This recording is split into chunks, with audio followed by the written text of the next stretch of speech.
I am going to ask our first speaker, Sue. I introduced her earlier. She is going to speak next, and you would want the microphone, Sue. A member, as I said earlier, of the neighbors of the Onondaga Nation. She is going to explain exactly what that is so we all understand the relationship and the background of how this came to be. So Sue, please give her a warm welcome.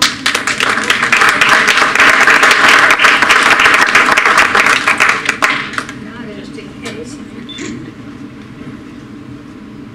As Tanya said, I'm going to give you some background on neighbors of the Onondaga Nation, and from now I'll probably refer to it as noon because that's what we usually do. We started over 10 years ago, and we started from a point where we were seeing a lot of very unpleasant things happening to the west of us and to the east of us. There were people who were fighting what those nations were doing, the Oneidas and the Cayugas. So we decided we did not want that in our community between them. And we got together and we said basically, what can we do to make this different? So we decided that the best thing we could do was educate people. So we began to do different things to make sure that people knew who the Onondaga were, and just to stand up and say we're neighbors and we stand with these people. You're going to see in my presentation a lot of things that have happened. When I started working on this, to look at what we have done was amazing to me because we really have been a very small group from the beginning. But people take on projects and they work hard on them, and it sort of evolves from one thing to another. And it's just gone that way for over 10 years. You've seen our logo up here, and that's we kind of branded ourselves. Whenever you see that, you're going to know that's about the neighbors of the Onondaga Nation. This is our mission statement, and it's very important to know who you are and what you're about, what you're doing, and get that down so you're clear about that. Our goals were important next, and that was how we were going to carry out our mission. Goals can change over time, but you know, you want to know what you're doing and how you're going to do it. So the goals where I made the bolded, that's kind of what I'm going to go through here. The first two really relate to education. Then we get into relationships with the Onondaga and how we support and collaborate with them and how we advocate for them. So let's go into education. So when we started out, we did a lot of talks.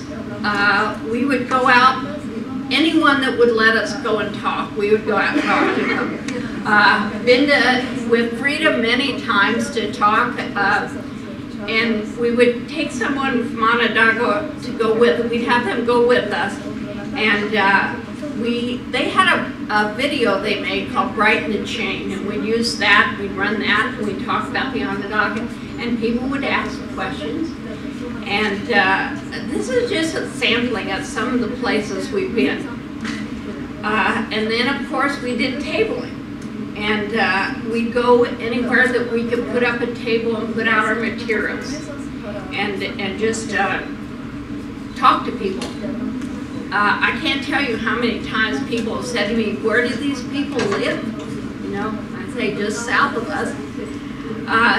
These two books on your left are books that we wrote, and this is important because the first one in the back was the first one that's done. The second one we're in revision, we're doing it now. The first one is 40 pages, the second one is going to be about 70 pages. And it's important how we did this, because we write these materials, but we we go to Onondaga and we have people read them and give us feedback.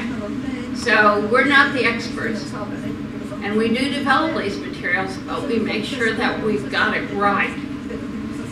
So we do a lot of materials, and you're going to find them back there on the table. We've got brochures on history and culture that we did years ago. Here's a historic timeline, which is very good. Things on the lake, and these are all the educational materials we've developed over the years. We also write articles for newsletter. The Peace Newsletter, the Syracuse Peace Council is our sponsoring organization.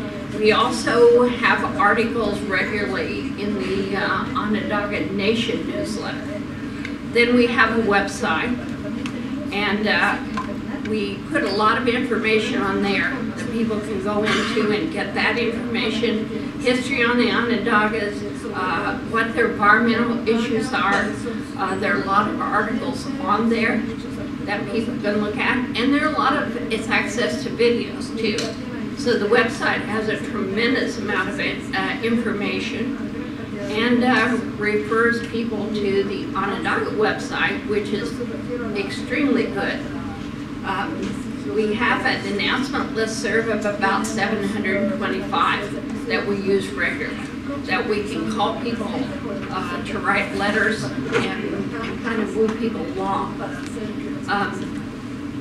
Continuing on some of the educational things that we do, we have a historic marker project, and we've identified markers in the central New York area that relate to the history of Indigenous people. And we do research on them, we post them on our website to clarify, to add information, to help people understand what this means. The one on the upper right is the Clinton and Sullivan March. They're all over the state, and you run into them everywhere. So we're looking at that, and we're trying to just let people know. There's a marker in Syracuse that says Colonel Van Schaik crossed Onondaga Creek here. What's that mean? Who's Colonel Van Schaik? So we write, this is who Colonel Van Schaik is, and this is what you need to think about when you're looking at these signs.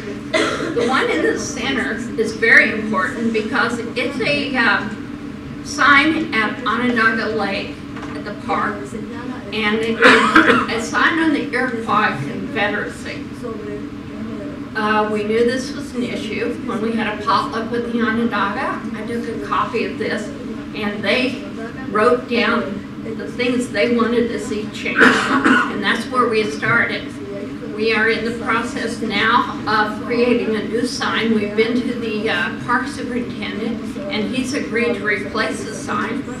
And we're going to get two signs this time instead of just one. And it will say Haudenosaunee Confederacy, Iroquois in parentheses underneath, but we're going to get a new sign. So that's more educational things we're doing. A very large activity that went on was twice we had year-long series about the Onondaga land rights and our common future. And some of the topics are listed up here that we covered, a few of them, not all of them. Tended to be someone from Onondaga and someone from Noon to speak to each other, have a conversation on stage. Not always, but that was generally what we did. Down in the center you will see there was a panel, it was on the cross. Phil was up there that night, and it was two, as I said, we did it twice. They were year-long series, would have been about 10 or 12 presentations, and it opened with Tanadaho Sid Hill doing the Thanksgiving address in the first presentation. as I said, the second one was co-sponsored by a lot of educational institutions. We had very good attendance. We had a panel of community leaders talking about Onondaga Lake. I don't know, Onondaga Lake is the most polluted lake in the United States. It's in very bad shape. So we wanted them to hear the Onondaga vision for the lake and to respond to the community about what they plan to do about this. And then we had discussion groups for those who wanted to do that afterwards to talk about what they had heard. At the end of this, in December, we had a social dance at the Onondaga Nation school. And that was a great evening. That's mostly about relationships and making friendships and that sort of thing. And of course, Sid Hill closed that night with a Thanksgiving dinner. That's part of how we respond to the cultural differences and honor that. Relationships are very important. Developing those relationships so that we can go and talk to people if we have a question. You know, talk to Jake, talk to Rita, talk to Tanya. You know, what do we do about this? We got this straight. That's an ongoing thing that we do all the time. We try to go to Canandaigua for the treaty commemoration in November. We have a potluck dinner regularly with the Onondaga, so we just sit and talk. There was an Onondaga noon bowling team at the Peace Council Bowl-a-thon to help raise money for that. One of the wonderful projects is the Good Friends Garden, and I see Jeannie back there. Jeannie works on the garden, and they get out there and they, you know, do a lot of garden. Frida too works on the garden. And that's a good opportunity for people to just make friends and build relationships so we can work together. Another way we do this is a Thanksgiving circle of peace and Thanksgiving. This is a gathering at Onondaga Lake and on Thanksgiving morning, and we just gather and people reflect on what they're thankful for or what they want to say, and it's a very moving event. It really is. The other thing we do is advocacy work. This is a picture of people outside the courthouse in Albany, and a lot of us went on buses. If I remember correctly, Onondaga had rented the buses, but we sent out the word on a listserv and asked people, you know, if you want to go down, we're going to go down. We're going to be there to be supportive. It's coming back to me at the moment that when they filed the land rights action, they had a press conference and asked us to come to the cookhouse and just be there as support for them as they talked to the reporters who were there that day. But this was in Albany. New York State was calling for a dismissal of the suit, and we filled the room. And the judge remarked on that because he never seen so many people there for a hearing. It's usually just him and the lawyers. But we were there to be supportive. We were also there when they dismissed the lawsuit. We had a vigil in Clinton Square in Syracuse that evening, and various people spoke, and it was a very moving event. We also collaborate with the Onondaga on issues that are of concern to them.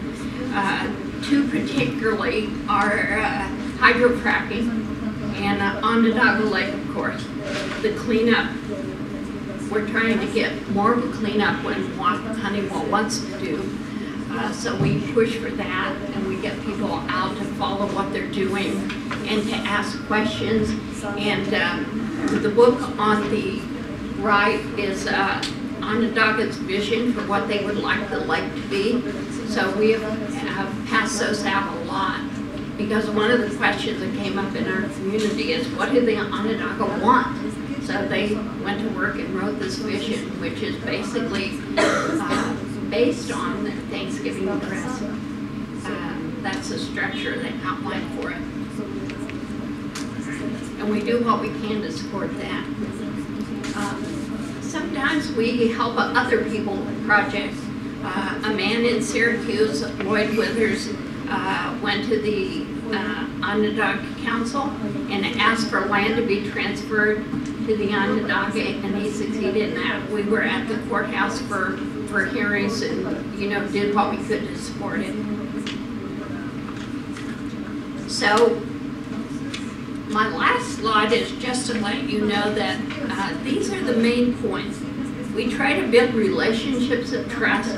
We respect those cultural differences and honor them when we can. We're in our boat doing our own thing. We don't consult on everything, but when it's important, we do. We're open all the time to educate ourselves. We consult when we need to. We consult with their lawyer, Joe Keith, and we make sure, just to make sure we're on track, we're not doing things that are counter to what they want to do.